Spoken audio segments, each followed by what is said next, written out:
네, 오늘은 이 스피드라이트에 대한 이야기를 해볼 건데요. 카메라 회사들이 이야기하고 있는 자기네들이 발표해 놓은 이 화려한 스펙들, 이런 것들이 다 진실인지 오늘 한번 알아보도록 하겠습니다. 다들 아시겠지만은 이 스피드라이트야말로 그 사진가가 사용할 수 있는 물감이자 붓이라고 말씀을 드렸죠.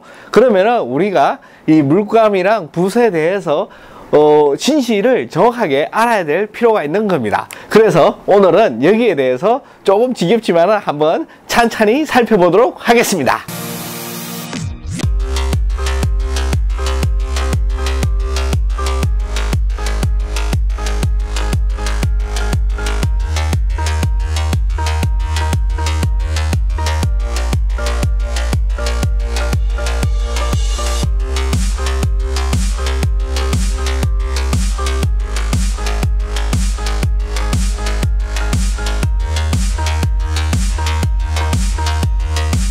안녕하세요. 스트로비스트 코리아의 권학봉입니다. 네, 이번 시간에도 지겹고 어려운 이야기를 계속 해 나가야 되는데 여러분들이 이렇게 재밌게 봐주시면 좋겠고요. 오늘 주제는 아까 말씀드렸지만은 이 스피드라이트의 능력이 어디까지인가, 우리가 흔히들 알고 있듯이 카메라 회사에서 자랑하는 그런 대단한 성능이 진짜 이 스피드라이트에 있는지, 여러분들이 막 그 엄청난 비용을 주고 사잖아요. 뭐 요즘 뭐 브랜드의 거 뭐 싼 거 뭐 6, 7, 10만 원 막 이렇게 하고 별거 아닌 그 라디오 트리거 같은 기능을 한 개 집어넣어 놓고 가격을 무지하게 받고 있습니다. 아무튼 이 모든 것들이 진실인지 우리가 여기에 대해서 정확하게 알아볼 필요가 있겠죠. 왜냐하면은 이거는 우리가 계속 사용해야 되는 우리의 붓이랑 물감이자 붓이자 이게 사진의 A에서 Z이기 때문에 이거를 반드시 자세하게 알아야 돼요. 여러분들이 잘 아시겠지만은 이 작은 거랑 큰 거랑 이 크기 차이랑 힘, 이런 것만 빼면은 거의 똑같습니다. 우리가 다루는 우리가 요구하고 있는 조명 장치에 대해서 거의 대부분 동일하다고 보면 돼요. 하기 전에 여러분들이 보시다 보면은 광고가 나오잖아요. 광고 나오면은 그냥 쭉 봐주십시오. 그래야지 제가 한 숟갈씩 얻어먹고 그렇게 살고 있으니까는 쭉 봐주시고 그렇게 지겹더라도 그거를 천천히 그렇게 감상해 주시면 좋겠습니다.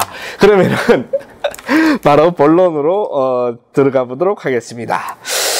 말씀드렸듯이 이 플래시의 성능은 최대 광량 있죠. 얼마만큼 센 빛을 얘가 만들 수가 있느냐, 최대 광량. 그 다음에 듀레이션 타임이라고 얘가 발광하는 순간이 얼마만큼 짧냐, 짧은 순간에 얘가 발광할 수가 있냐, 그게 있고요. 그 다음에 얘가 처음 이제 내가 한번 발광했어. 그 다음에 발광했는데 얘가 갑자기 노란 불빛이 나온다든지 파란 불빛으로 변하면은 안 되겠죠. 항상 똑같은 색온도의 빛을 만들 수 있는 색 안정성이라는 게 있어요. 그거에 굉장히 중요합니다.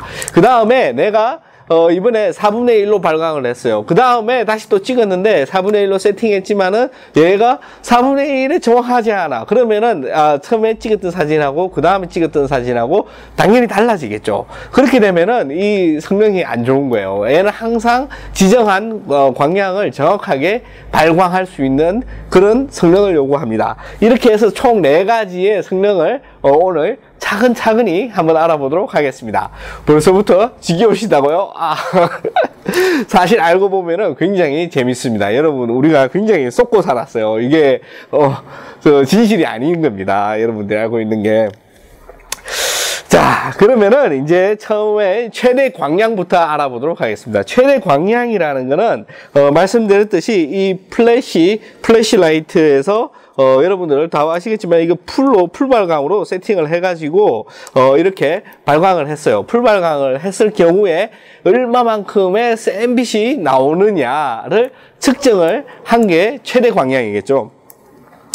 그러면은 이 최대 광량은 스펙에서 이렇게 어떻게 알아볼 수가 있느냐, 이러면은 제가 여러 가지 스펙을 이렇게 가지고 왔어요.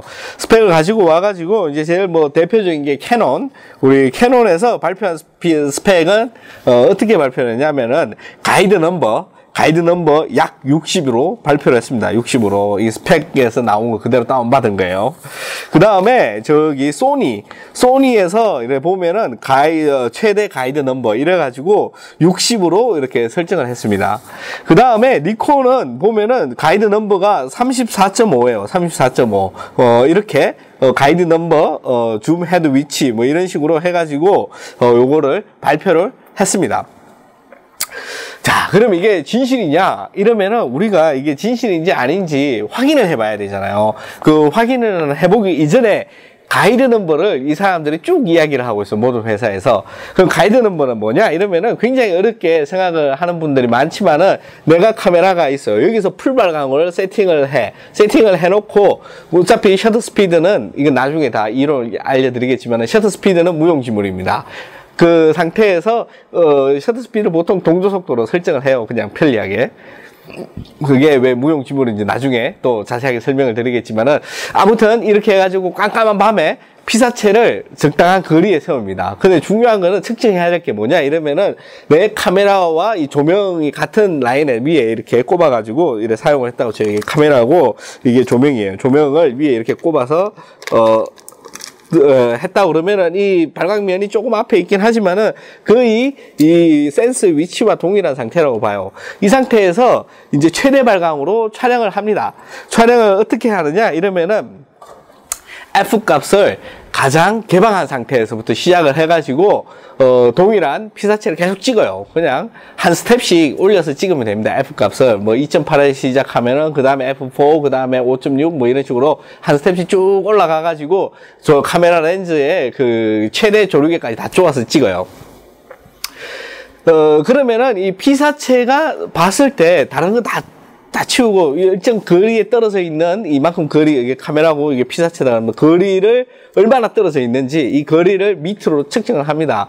뭐 1m면 1m, 2m면 2m 이렇게 떨어져 있겠죠.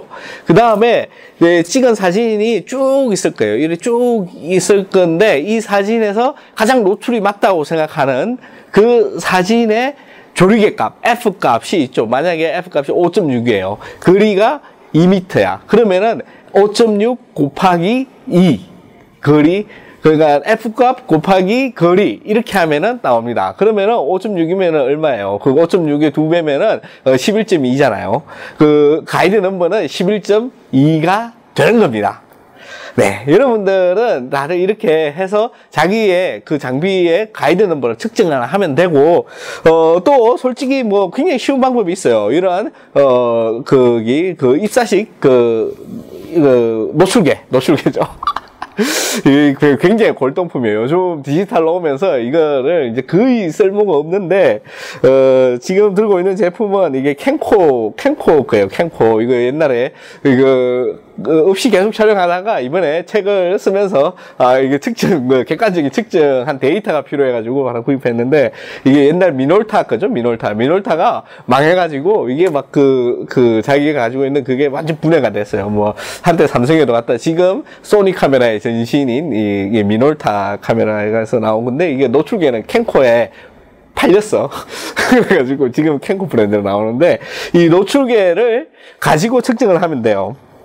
그러니까 얘를 여기다 놓고 이렇게 딱 놓고 이 거리를 1m면 1m 해가지고 최대 강약으로 빵 터뜨린 다음에 여기서 적당한 노출이 얼마냐 F 값이 딱 나오잖아요. 얘는 이렇게 지금 실험을 해보면은 알겠지만은 여기 보면은 요렇게 해가지고 제가 실험을 한번 해보도록 하겠습니다. 네. 네, 중간에 배터리가 다 돼가지고 얘를 한동안 안 썼더니 배터리가 다시. 자, 요렇게 측정을 해보도록 하겠습니다. 대략 거리가 여기서부터 한 이만큼 요렇게 되게, 해가지고 여기서 빵 터뜨리면은 여기, 나오죠, 값이. 지금 F16.5로 나오죠, 16.5. 이 거리가 대략 1m였다고 하면은, 가이드 넘버는 16.5 곱하기 1m니까 가이드 넘버는 16.5가 되겠죠, 16.5. 얘가 뭐 중국산 이게 포이즘이라 가지고 이게 광량이 엄청 약하냐? 그렇지 않습니다. 여러분 이게 니콘이랑 캐논이랑 어떤 스피드 라이트를 다 측정해봐도 거의 요 정도 값이에요. 있어요. 그 가이드 넘버가 20을 절대 넘길 수가 없어요. 이렇게 배터리를 쓰는 얘네들은. 그러면은 도대체 이 회사들이 발표한 이런 흉악한 이런 데이터는 도대체 어디서 나왔느냐 이러면은 이 밑에 자세하게 뭐 여러 가지 말들이 많이 쌓여 있어요. 여기 보면은 줌 헤드 위치 35mm, 밑에 여기 보면은 여기 조사각 200mm 설정 시 ISO 100일 때 해가지고 엄청 흉악한 데서는 ISO 200을 가지고 측정을 하기도 합니다. ISO를 200으로 하면은 당연히 노출값이 2배로 뻥 튀기게 되겠죠. 만약에 16.5가 나왔으면은 F가 한 32까지 올라가겠죠. 그런 식으로 하지만은 여기 대체로 유명한 소니, 캐논, 니콘 뭐 이런 데서는 이제 ISO를 장난을 안 쳤어요. 그렇지만은 여기 보면은 플래시 적용 범위 설정 해갖고 105mm가 있어요. 이 말은 무슨 말이냐 이러면은 여러분들이 이게 잘 보이실지 모르겠는데 여기 보면은 줌 기능이 다 있어요. 이게 헤드라이트에서 여기 보면은 줌 기능이 있어가지고 움직이는 게 보이나요? 여러분 요 안에 움직이는 게 보이죠? 이 움직이는 게 보이면서 얘가 빛이 조사 각도가 이렇게 가느냐 아니면은 이렇게 좁아지게 아주 레이저처럼 쏘느냐 여기에 따라 가지고 엄청나게 달라요. 그런데 이 조사각을 왜 만들었냐 이러면은 여기 이 빛이 약하기 때문에 한 톨의 빛이라도 허투루 쓰지 않고 우리 카메라 이게 달면은 이렇게 얘랑 통신을 막 하잖아요. 해가지고 지금 이 사진 찍는 애가 70mm로 설정했어 이러면은 얘가 뭐 24mm 그 90도 가까이 되는 조사각으로 이 빛을 쏠 필요가 전혀 없죠. 그래서 얘도 알아서 줌을 합니다. 안에 줌을 해가지고 촬영하는 화각에 딱 맞는 만큼의 빛을 쏴주도록 돼 있어요. 그래야지 얘가 최대 광량인데 얘를 아무튼 최대 광량을 어떻게 하더라도 여기서 나온 이런 어떤 어마무시한 가이드 넘버 60이라는 숫자는 꿈입니다. 꿈. 이런 거는 없어요. 그러면은 여러분들이 이렇게 보시는 스튜디오 라이트가 있죠. 이 스튜디오 라이트 어마무시한 거 그거를 한번 테스트를 해보도록 하겠습니다. 네. 대략 1m인데 여기 여러분들 보시면은 다들 여기 45로 나오죠. 45 정도 나오면은 한 600W급에서 적당한 거기 최대 광량이라고 보시면 돼요. 제 600W짜리가 지금 가이드 넘버가 한 45 정도라고 생각을 하시면 돼요. 그런데 여기 이제 카메라 회사들이 하는 이 가이드 넘버 60 뭐 이런 거는 완전히 우리가 쏟고 있었던 겁니다. 따라서 이 가이드 넘버 같은 경우에는 이게 어떻게 수학적으로 딱 정해져 있는 어떤 과학적인 어떤 그런 단위가 아니에요. 이게 굉장히 뭐랄까 주관적이고 이거를 측정하는 사람에 따라 가지고 다양한 여러 가지 조작이 가능합니다. 따라가지고 이런 가이드 넘버를 믿지 마시고 또 여기 이런 식으로 여기 카시오에 바로 장착되어 있는 이 소위 말하는 일반 건전지를 사용하는 이런 플래시라이트는 이미 오래전에 보통 한 10년에서 한 15년 전에 이미 제가 봤을 때는 개발이 다 끝났어요. 여기서 더 이상 이제 새로운 어떤 그런 어떤 기능도 없고 이게 뭐 광량이 더 세지거나 할 수도 있는 어떤 가능성도 굉장히 적어요. 그래서 얘네들이 줌 기능을 최대한 이빨 집어넣는 겁니다. 말씀드렸듯이 여기 들어가는 핵심 부품인 이 램프가 있어요. 안에 이 램프는 독일의 한 회사가 거의 독점하다시피 해가지고 이게 어느 브랜드든지 다 비슷해요. 니콘이든 캐논이든 소니든 이것처럼 뭐 중국산 포이즘이든 항상 거의 똑같다고 보면 돼요. 거의 뭐 다른 건 없고 같은 자기 캐논이면 캐논, 니콘이면 니콘. 이게 장치는 뭐냐 하면은 이렇게 둘이를 붙였을 때 얘네들끼리 호환이 굉장히 잘 된다. 뭐랄까 다른 설정 아무것도 안 건드려도 TTL이라든지 뭐 나중에 다 설명하겠지만은 하이 스피드 싱크 이래가지고 HSS나 뭐 이런 것들이 다들 그냥 기본으로 다 되게 돼 있어요. 아무튼 그런 차이가 있고 따라가지고 이게 뭐 기술적으로 뭐 굉장한 건 없고 지금 나온 것들 니콘에서 여기 보면은 니콘에 새로 나온 이게 플래시라이트가 SB5000이라고 나왔죠. SB5000 얘는 뭐냐 이러면은 전에 말씀드렸듯이 이 트리거의 이 신호를 얘가 받아야 되잖아요. 그 신호를 받는 게 이제 라디오 주파수를 사용을 해가지고 라디오 주파수를 사용해서 신호를 받는데 그 신호를 받는 그 어떤 수신기를 내장을 시킨 거예요. 이게 600 그 캐논의 600RT EXRT 있죠. 600 EXRT 지금 2가 나왔나요? 그런데 그 가격이 어마무시합니다. 아무튼 그걸 이제 라디오 뭐 그 수신기 하나 집어넣은 거예요. 그런 거 이런 거 여기 달려 있는 요런 거거든요. 요거 뭐 하나 10,000원 20,000원 정도면 사는 거 이거를 하나 집어넣어 놓고 신제품이라고 계속 나오고 있습니다. 아무튼 그런데 현혹되지 마시고 스피드라이트를 구입하시겠다 이러면은 광량이 뭐 이게 좋다 이게 세다 뭐 니콘이 뭐 또 하나의 태양이니 뭐 이런 여러 가지 그 썰들은 그냥 썰에 불과합니다. 광량이 아주 작은 차이가 있어요. 아주 작은 차이. 왜냐하면 이 안에 그 전기를 모았다가 이 램프로 한 방에 보내주는 콘덴서나 뭐 이런 것들이 들어있는데 걔네들 뭐 스타일이라든지 어떤 그런 것 때문에 조금 차이가 있는데 그거는 무시하셔도 돼요. 아무 문제가 없어요. 그리고 왜 최대 강량이 중요하다고 하면은 모든 조명은 이 최대 강량을 기준으로 세팅이 된다고 했죠. 그래서 여러분들이 이 최대 강량을 알고 있으면은 굉장히 쉽습니다. 만약에 내가 여기서 1m 떨어지는 피사체다 그러면은 내가 이제 최대 강량이 내가 측정한 가이드 넘버가 F16이니까는 F16으로 맞추면은 그냥 바로 뭐 노출이 맞습니다. 물론 이게 움직이면은 안 되겠지만은 이런 식으로 사용을 하는 거고 얘가 만약 2m 떨어졌다 그러면은 그냥 광량을 그러니까 그 조리개를 반으로 반을 열어주면 되는 거죠. 한 스텝이죠. 열어주면 되는 거고 그렇게 되는 거죠. 네. 그러면은 이제 다음에 이제 노출 안전성이라는 게 있죠. 이게 무슨 말인가 하면은 만약에 내가 이제 동일하게 여기 보면은 광량 설정을 16분의 1로 했어요. 16분의 1로 해가지고 이렇게 발광을 막 하고 있죠. 여러분들은 이게 비디오라 가지고 이게 잘 안 보이실 거예요 아마. 이런 식으로 광량을 계속 쏘고 있을 때 항상 동일한 광량을 얘가 쏴줘야 되겠죠. 얘가 뭐 세졌다 약해졌다 이렇게 왔다 갔다 하면은 성능이 안 좋은 겁니다. 그거를 어떻게 측정하느냐? 이건 똑같아요. 그냥 똑같은 16분의 1에 세팅을 해놓고 피사체 하나 해놓은 다음에 막 찍습니다. 막 찍어가지고 그 사진이 노출이 전부 다 똑같냐 다르냐 그거로 측정을 하면 돼요. 근데 일반적으로 말씀드렸듯이 얘가 그 엄청난 하이테크에 지금 막 이렇게 세상에 등장한 제품이 아니기 때문에 웬만하면은 다 맞습니다. 이 정도 제품 가지고는 이거는 뭐 걱정 안 하셔도 되고 그 다음에 이제 색 안정성이 있어요. 얘가 이제 발광을 할 때 마찬가지로 이렇게 여러 번 막 발광을 하잖아요. 매번 똑같은 색 온도에 그거를 쏴줘야 되겠죠. 이것도 마찬가지로 쭉 찍은 다음에 똑같은 거를 쭉 찍은 다음에 색이 변하나 안 변하나 그거를 나중에 관찰해 보면은 얘가 얼마나 색 안정성이 있느냐 이렇게 하면은 알 수가 있습니다. 대체로 색온도 같은 경우도 그렇고 광량 같은 경우도 그렇고 크게 변하지 않습니다. 색온도는 맥시멈 어떻게 색온도가 변하는가 하면은 최대 광량일 때 색온도가 만약 5500K였어요. 그러면은 최저 광량일 때는 색온도가 조금 달라져요.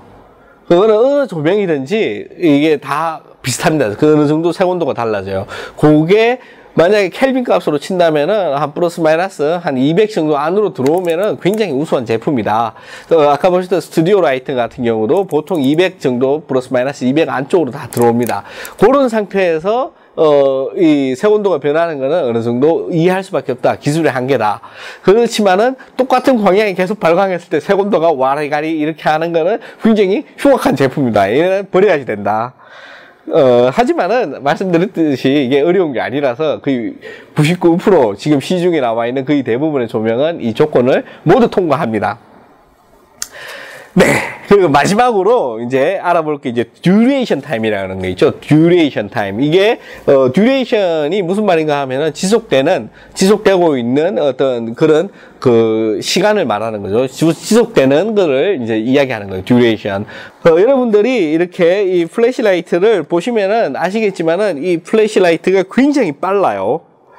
무슨 말인가 하면은 번쩍하죠. 이렇게 번쩍 이렇게 하는데 얼마나 빨리 번쩍하느냐는 거죠. 어떤 이 스피드라이트는 번쩍 이렇게 하는 게 있고, 어떤 거는 번쩍 이렇게 하는 것도 있겠죠. 그럼 뭐가 좋으냐? 이러면은 듀레이션 타임은 이 순간광 조명일 때 짧으면 짧을수록 좋습니다. 왜냐하면은 여기 지금 보이시는 이런 것처럼 빠르게 움직이는 물체를 촬영을 할 때 일반적으로 사람들이 생각할 때 뭐 이거를 갖다가 8,000분의 1초로 하니 뭐 4,000분의 1초로 해가지고 빨리 움직이는 물체를 고정시킨다고 다들 그렇게 생각을 하시지만은 일반적으로 물론 뭐 야외라든지 그 컨트롤 불가능한 환경은 말고 일반적으로 스튜디오에서 촬영되는 모든 고속 움직임 물체를 정지시키는 기술은 다 스피드라이트의 속도입니다. 이게 스피드라이트 조명의 속도로 고정을 시키는 거예요.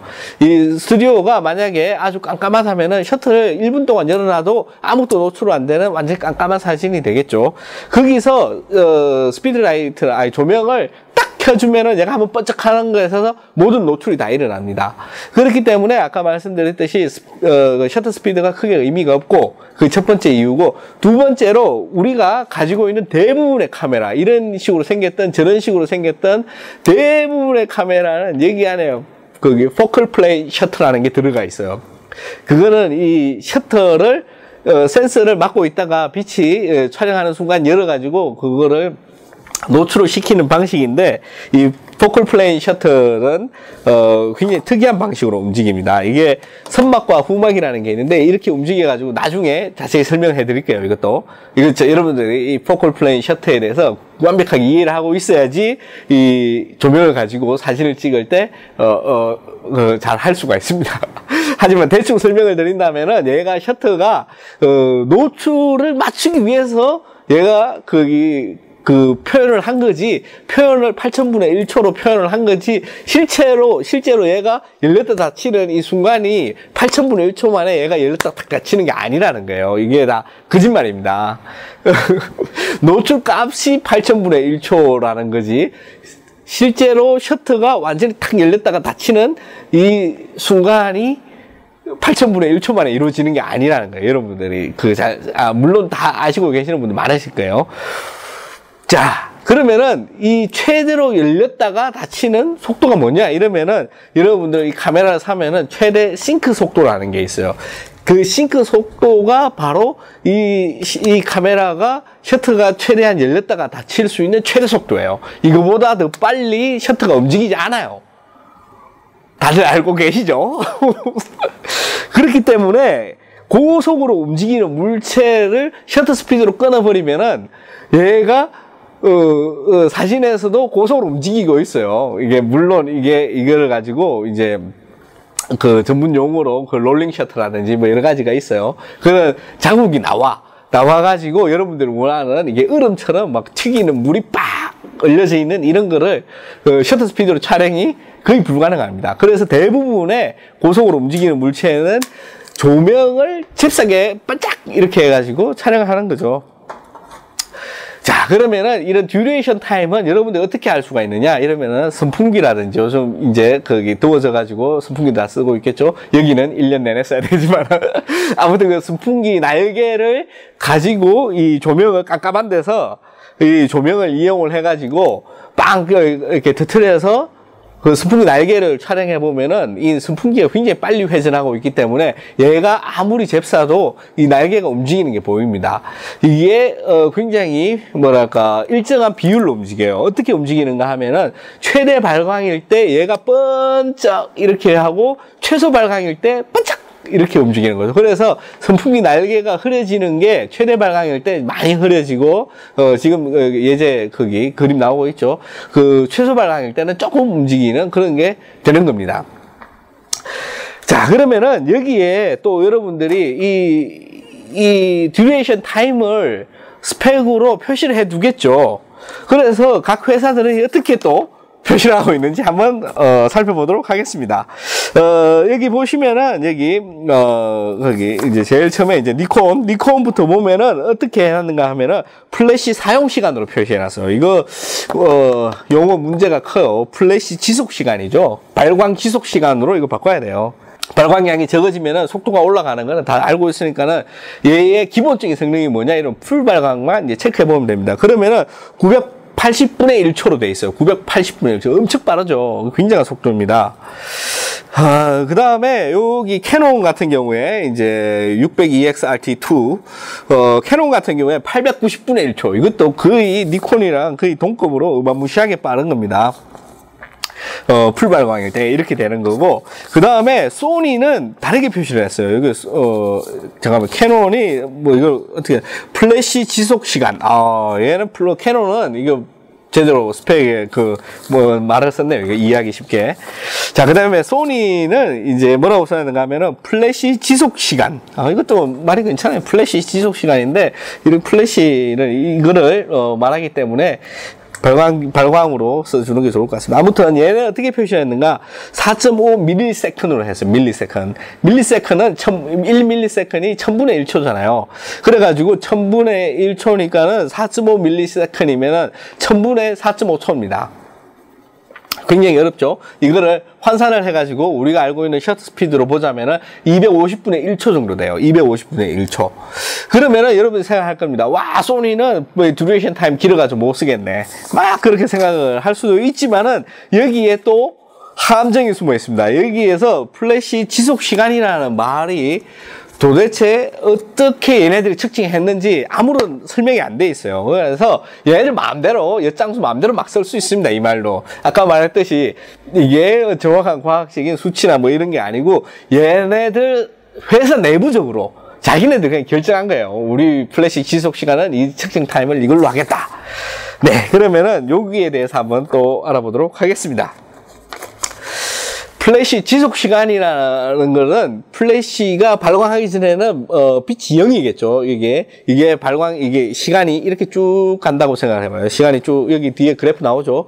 쭉 간다고 생각하고 이게 빛의 세기가 이렇게 있습니다. 그러면은 얘가 아날로그이기 때문에 얘가 디지털이 아니잖아요. 숫자 0과 1로 만들어진 거는 가상의 공간에 있는 게 아니라 물리적인 이렇게 이 공간에 있기 때문에 어쩔 수 없이 발광을 시작하는 지점에서부터 최대 발광으로 올라갔다가 다시 빛이 서서히 어두워지는 이런 곡선을 그리겠죠. 이 곡선의 모양이 어떻게 되는지 간에 이런 모양의 곡선을 그립니다.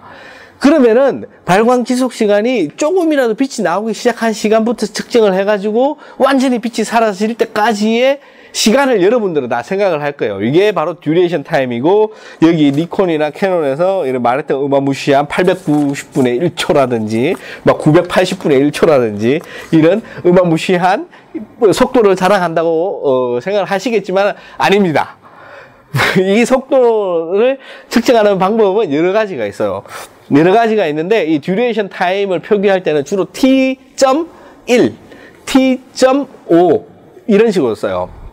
이게 무슨 말인가 하면은 이게 100분율로 해가지고 100이 1일 때 0.1은 10%죠. 그러면은 무슨 말인가 하면은 발광을 시작했을 때 얘가 언제 발광했는지는 신경 안 써. 그렇지만은 최대 발광량의 10%의 빛이 발광했을 때부터 시간을 측정합니다. 그렇게 해가지고 쭉 내려와서 최대 발광량의 10%가 사라질 때 딱 그 시점에 발광 시간의 T0.1. 그러니까 우리가 표기할 때는 T.1로 표기하거든요. 이 속도를 조명에서 봤을 때 유효한 발광 듀레이션 타임이라고 해요. 그래서 듀레이션 타임을 측정할 때는 T.1이 표시가 안 됐거나 이렇게 여기 스펙에서 나오듯이 이런 식으로 막무가내로 그냥 이거야? 하면서 끝내는 이런 데이터는 전혀 믿을 게 못 돼요. 그러면 이 데이터 어디로 나왔냐? 이러면은 보통 이런 회사들이 좋아하는 수치가 있습니다. 수치가 막 올라가면 좋겠죠. 서로 경쟁이 붙어갖고 미친 듯이 막 올리고 막 그렇게 하시면은 어떻게 하냐 하면 T0.5가 있죠. 그러면 똑같아요. 이게 발광량이 50%, 최대 발광량의 50%가 되기 전까지는 시간을 다 무시합니다. 최대 발광량의 50% 때부터 얘가 내려오면서 최대 발광량의 50%로 사그라질 때까지 그 시간만 딱 재는 거죠. 그게 T.5, T0.5 이런 식으로 표기를 하는데 그 시간은 사진에서 50%가 되기 전에도 이미 노출이 일어나고 있기 때문에 그 숫자를 위한 숫자, 숫자 노름을 위한 숫자이기 때문에 T0.5의 데이터는 데이터로서의 의미가 없어요. 정말입니다.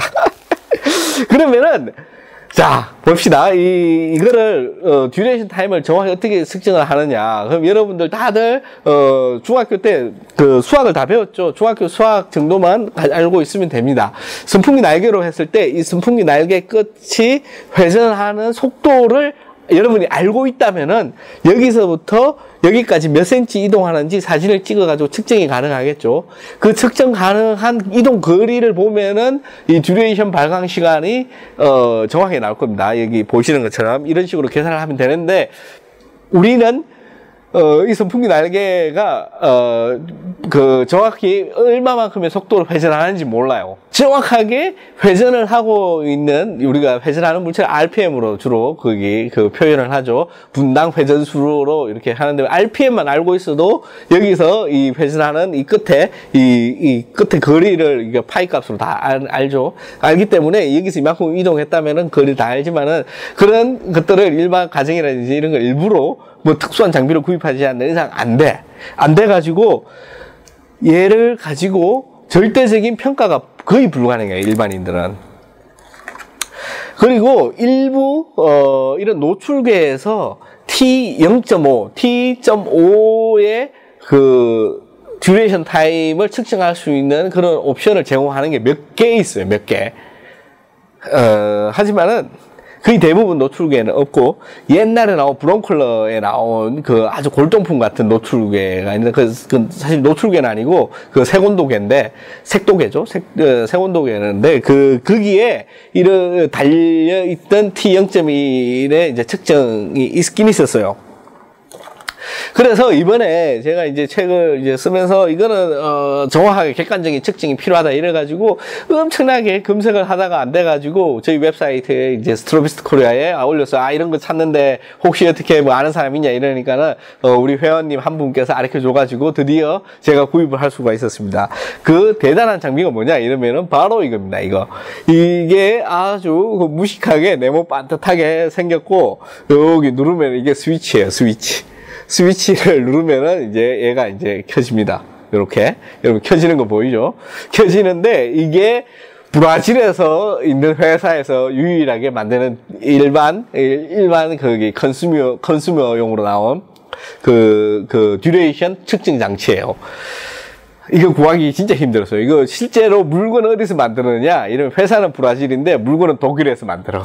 그래가지고 이거를 뭐 파는 데도 없어요. 뭐 이베이 뭐 이런 데도 안 팔아. 그래가지고 이거 회사에 이메일 보내가지고 하나 구입하겠다 이래서 이 사람이 이베이에다가 특별히 그거를 뭐 하나 만들어가지고 올려줘서 아주 어렵게 구했습니다.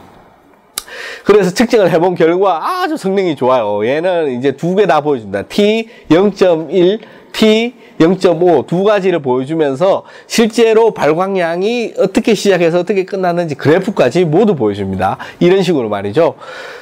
그래서 제가 가지고 있는 모든 조명 장비에 이 듀레이션 타임을 측정할 수가 있었어요. 그리고 뭐 니콘이든 캐논이든 거의 다 똑같습니다. 거의 아까 말했듯이 발광량이 거의 비슷하듯이 얘도 거의 똑같아요. 측정 방법은 굉장히 쉽습니다. 여기서 이렇게 위에 이제 측정 단추를 여기 측정 단추를 누르면은 이제 대기 모드로 들어가요. 그래서 대기 모드 상태에서 이 조명을 발광을 시켜주면 됩니다. 발광을 시켜주면 되는데 얘가 이제 수동이기 때문에 이런 식으로 메시지가 떠요. 여기 보면은 too much light, reduce the sensibility 이렇게 나오는데 이게 무슨 말인가 하면은 위에 이게 다이얼이 있거든요. 이 다이얼이 이렇게 돌리면은 여기 그래프가 움직입니다. 여러분 잘 안 보일 것 같은데 그래프가 움직여가지고 아주 작은 광량부터 큰 광량까지 모든 걸 측정할 수가 있게 이렇게 만들어져 있어요. 그렇게 해서 이렇게 해가지고 여기서 이렇게 측정을 해봅니다. 해보면은 이게 조금 이렇게 수동이라 가지고 이게 조금 시간이 걸려요. 이게 측정하는데.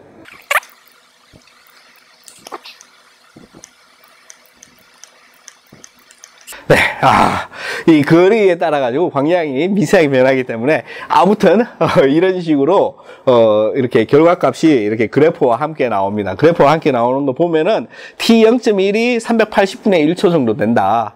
그 다음에 T0.5는 1130분의 1초 정도 나온다. 그러면은 이 어마무시한 이 듀레이션 속도가 어디서 나왔는지 여러분들이 충분히 짐작이 가능할 겁니다.